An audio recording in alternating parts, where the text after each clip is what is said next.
tiako ianao zay ny tonga ato an-tsaiko. Tiako ihany koa silaky ny aiko. Tiako ravako ny tokantranoko.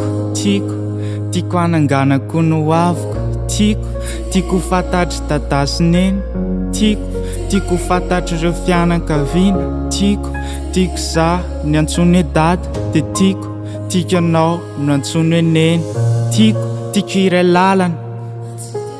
Tiako ho mandrakizay. Tiako hananganana dimby sy fara de tiako tsy farana ny anay.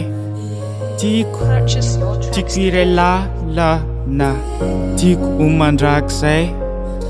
Tiako hananganana dimby sy fara de tiako tsy farana ny anay. Satria ianao tsy mety afaka ato an-tsaiko de androany ianao ho kaloiko. Ny angam-panahy rehetra ho lazaiko. Tsy aiza fa avy ato am-poko. Satria tsy haiko afenina. Ka ovetsoko ilay fity. Ovetsoko tsisy lainga de ovetsoko tsisy nenina.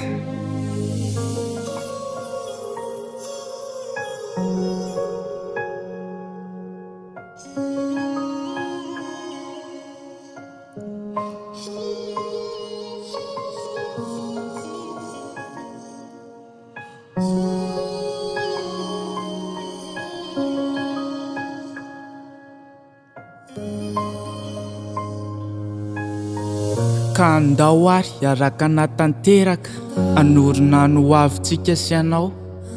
Hoe ny amin'ny alitary fanomelay peratra de ivoady mandrakizay tsika roa tsy ifandao. Karaha misy mpanka ala avela ho rerakao.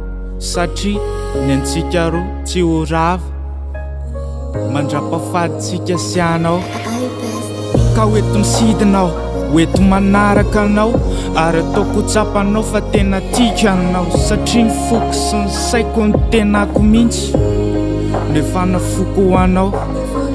Karaha misy manontany de tsy asiako ahiahy ny lazako hoe ianao.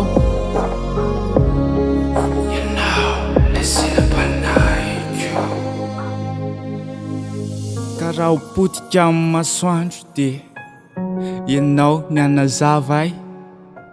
Karaha toa hoe zany tontolo de ianao ny tiako andravaka azy.